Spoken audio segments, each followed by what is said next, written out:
Hey everybody, welcome to the Midships YouTube channel. I'm your Captain Corey, and today we're going to be talking about Royal Caribbean requiring all passengers to have a COVID test before cruising. We're going to give you an update on their current policies as far as boarding a Royal Caribbean cruise ship in August of 2021. But first, a little sad news. I wore my Boeing Starliner shirt today because I was expecting a launch of a beautiful new rocket today to the International Space Station out of Cape Canaveral, but unfortunately it's been scrubbed, so sad news.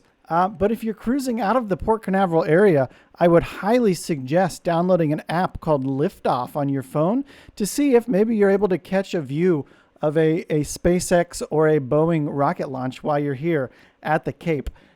Enough bloviating, let's get into the article.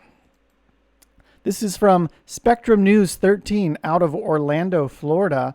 It's entitled Royal Caribbean COVID Tests Needed for Vaccinated Guests. The article was published today, August 3rd, by Christine Zizo. Port Canaveral, Florida. Royal Caribbean is now requiring cruise guests to take a COVID-19 test before leaving for their trip, regardless of whether or not they have received a vaccine. And the TLDR, if you just want to click off this video, is Royal Caribbean's website says negative tests are required for guests on cruises that are 5 nights or longer. Guests must show the negative test results before getting to the ship.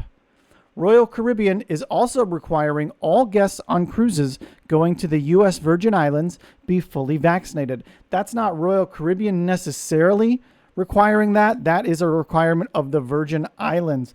I was just down in the Virgin Islands about 3 months ago. They're taking this extremely seriously, and they just recently released some new guidelines saying that a cruise ship cannot come to the Virgin Islands unless they are fully vaccinated. So if that is a port on your itinerary and you are sailing on a non-fully vaccinated cruise, currently, in the month of August through probably the end of the year, you can count out the Virgin Islands as a port stop.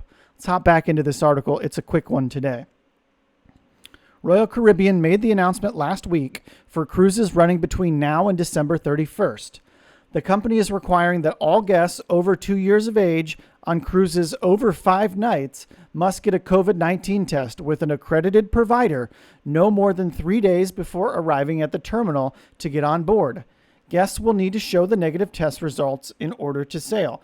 So if you have a cruise with Royal that is shorter than 5 nights, so a 4-night or a 3-night itinerary, and you're vaccinated, this testing requirement does not apply to you. So you are in the clear if you're vaccinated and you're on a 3 or 4-night Royal cruise at this point in time. But anything else, expect to get a test, and you're going to have to pay for this one out of pocket yourself. So hit up CVS, hit up Walgreens, however you want to do these tests, but definitely make sure you schedule this.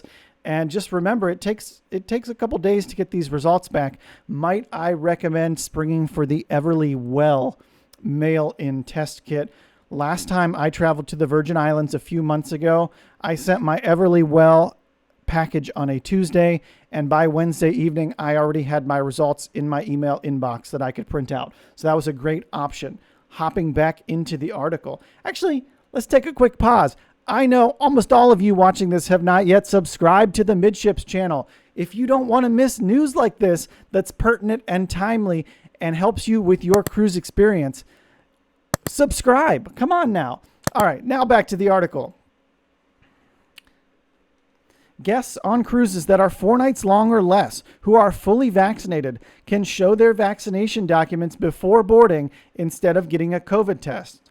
Full details are on Royal Caribbean's Getting Ready to Sail section of its website.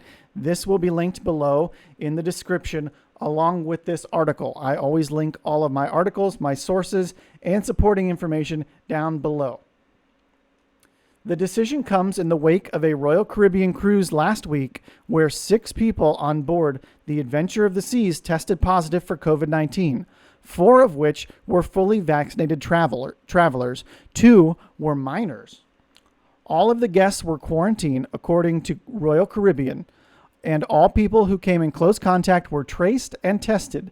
The 6 patients were flown back to the U.S. on a private transportation at Royal Caribbean's expenses. Royal Caribbean's first regular cruise from Port Canaveral will be Sunday on board Allure of the Seas. Guests will need to have a negative COVID test to present for that cruise. The passengers will also have to have something else on board Allure of the Seas, proof of vaccination. The ship is sailing to St. Thomas in the U.S. Virgin Islands. However, USVI government has mandated that all passengers 12 and older must be fully vaccinated in order for the cruise ship to even stop in St. Thomas, even if the unvaccinated guests were to stay on board. So, like we said earlier, Virgin Islands aren't messing around. If you have that port, you have to be on a fully vaxxed cruise. Those guests must have proof that they are fully vaccinated at the port before boarding the ship. The CDC says the U.S. Virgin Islands is a very high-risk destination for COVID-19 due to the high number of cases. The agency says people should be fully vaccinated when visiting the island and should wear a mask and social distance while on the island. More information is available on the CDC website.